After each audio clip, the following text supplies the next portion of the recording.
I'm Shaelyn Roberts. I'm from Weaverville, North Carolina, and I'm a biology major with a concentration in field biology and ecology.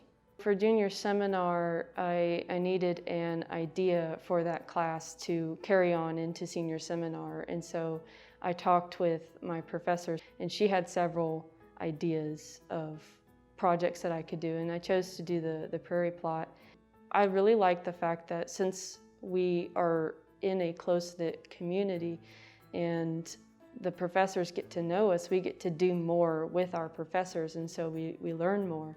And being a science major, that means that they're involved with us in the labs. And so I feel like I learn more being able to have that engagement with my professors and other students as well. And we feed off of each other, and it's just better for my education, I think, in that way.